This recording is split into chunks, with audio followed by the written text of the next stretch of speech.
So we are here at World Aviation Festival in Amsterdam, and I'm joined here by Ioanna Papadopoulou, who is Director of Communication and Marketing at Athens Airport.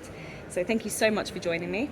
The pleasure is ours, and thank you very much for giving us the opportunity to be here and talk with you and discuss with you. My first question for you is, how is your airport doing with its recovery? Has it been a good summer? Yes, it has been a very dynamic summer. Actually, now we are discussing about the start of overall of the passenger traffic and the recovery. Despite the fact that the summer was really good, if we factor in the first months of the year, which were months with travel restrictions and lots of other issues due to the pandemic, then we have now recovered almost 87% of our traffic versus 2019. Summer alone is really very good. The recovery rate was approximately 94%, 95%. September was even much better. It was around 97% versus 2019. So things seem to be going towards a normality, let's say. That's fantastic news. Congratulations. Thank you so much. How have you managed to cope with this influx of travellers, or the revenge travellers as we like to call them? Well, first of all, we were very glad to see them because it was really very sad and depressing to see an airport which was almost empty during the years of the pandemic. At the same time, we were rather lucky because during the pandemic we didn't have this redundancy policy that other airports or other airlines had. So there was the government was there to support us in a work sharing scheme, and this was very important because people were there when we needed them, both in the case of the airport as well as ground handlers, airlines, so this was really good. We didn't have any major issues regarding luggage, regarding how to process travelers and passengers. Everything was more or less good. There were of course some issues that had to do with issues that were the domino effect from other airports, but so far so good. We are rather lucky on that front. Fantastic, glad to hear it. Now, in a previous interview with International Airport Review, you mentioned that you were seeing some interesting passenger trends with terms like workation, bleisure, and that very trendy phrase, digital nomad. What's the story with this now? Have you continued to see these passenger trends, or are there perhaps new passenger trends emerging? Well, we've seen, of course, lots of leisure passengers because both Athens and Greece overall, it's one of the prime tourist destinations. So we have seen lots of people traveling for leisure purposes. What we have seen is what we call bleisure, actually people merging business and leisure purposes. So this we have seen during this summer. Lots of conferences as well. So many people that came in order to attend and participate in conferences in Athens, they combined it with some days off, trying to have some day off in Athens, and especially in the southern suburbs of Athens for sea and sun. Now, apart from that, digital nomads, yes, this is a trend that we see. I think that probably we shouldn't discuss about trends yet. Probably these are some patterns. And in 2023, as we will see the market survey findings and market research, then I suppose at that time we will be able to talk about real trends. For the time being, we see patterns. And of course, we're in Amsterdam. Are you taking a few days off here yourself? Or? Unfortunately not. No. We have to be back just after the conference. Unfortunately not. Although it's a wonderful city, we would love to take some days off and see a little bit and go around, but no. Yeah, and like you said, with conferences just in the aviation industry as well, there's so many just before the end of the year, isn't there? There are plenty. Actually, we have in front of us now routes and slots conferences, lots of things going on there. Yeah. Very exciting.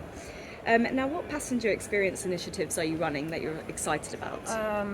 We have a pilot project. It started in the beginning of summer 2022, and actually this is why we are here with the team. We are here to present this pilot project. This is an AI-based initiative that goes beyond the conventional market survey methods, let's say, and it actually tries to measure passengers' emotional engagement. And doing that, and based on the findings, then we try to proceed with corrective action. So this is something that we are going to present tomorrow during this conference. That sounds really interesting. So how are you actually collecting this data? The first phase of the pilot project was using emails or comments or texts that we had from the passengers just to see how these would work. We are cooperating with a Canadian startup which is called Pathos AI, They have an AI-based tool, a machine learning-based tool. So we feed this data into this tool, and then we get all the different aspects of emotions through the different touch points of passengers. And during the passenger flow, this was the first phase, and the second phase was voice-collected data. So from the recordings and the tone of voice and the way that the words were put together, then these are fed into the AI tool, and then we can make all the conclusions that we need. We can draw the conclusions that we need. So, are the passengers in the airport being listened to when they speak? Is that No, what you mean? actually, there is a person going there to them, asking them one open-ended question. Of course, they are asked if they want to be recorded or not. Otherwise, they just write their reply. Most of them, however, it's fascinating. Most of them, at about 95% or even more, they want to be recorded and they want to take part in this survey, in this project.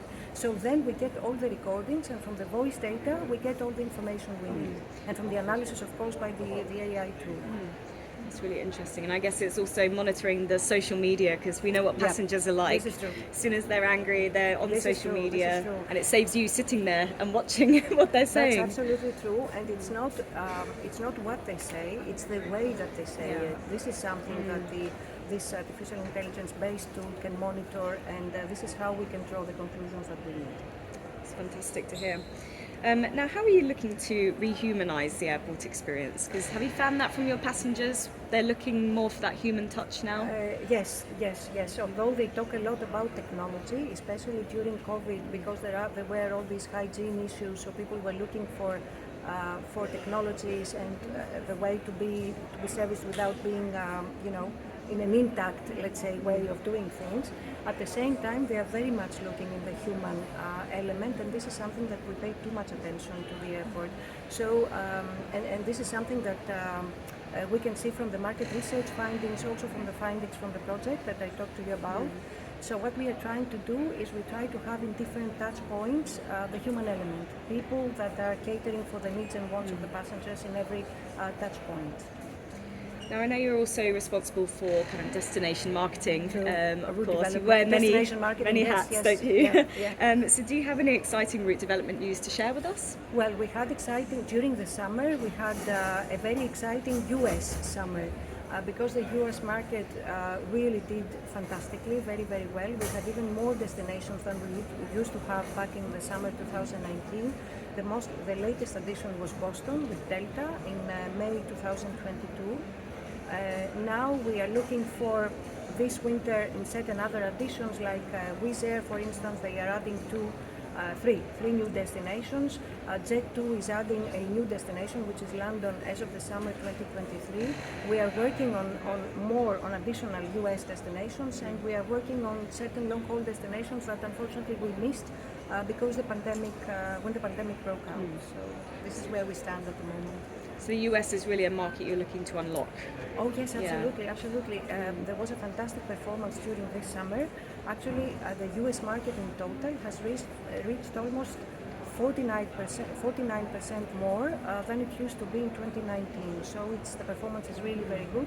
But we want even more destinations because there's lots of potential there.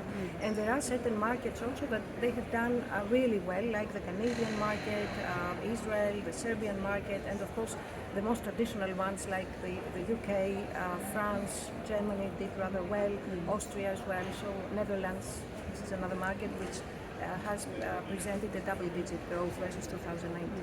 It's really exciting. Now, what are your trends to watch for 2023? Well, as mentioned before, exactly we are looking for trends because so far we have seen patterns and we want to see if the market survey findings and the non-conventional methods are going to corroborate these findings, and then we are going to be talking about trends. What we see at the moment is that the passengers need more technology. They are very much concerned about sustainability and about overall the role of enterprises or organizations like the airport in terms with the society, their role within society, but at the same time they are very much looking forward into this human connection. This is also, the human element is also very important to them. So we are watching and monitoring to see how these will develop in 2023. So what's on your personal to-do list for 2023? Well, actually, route development is one of the major of the core businesses that we are doing. So we have certain markets as priorities. Some of the Far East markets, these are crucial to us, and because of the pandemic, we had lost some of the destinations that would have started in 2020. India is one of the priority markets, Bangkok is another one, overall Far East, Korea is another one. We are looking forward to having China back. And of course, as mentioned before, US and Latin America. So we have lots of things to do in terms of route development, and obviously destination marketing is one of our beloved tasks as well. We want to promote Athens as a tourist destination, so we are working very closely with the tourism stakeholders in order to promote Athens really heavily during 2023. And my final question for you is, what is keeping you awake at night? Excitement for aviation business. It's an exciting business, and we're very. I feel very lucky that I'm in this business for quite some time now. Fantastic. Ioanna, that was my last question. Thank you. Thank you very much. Thank you.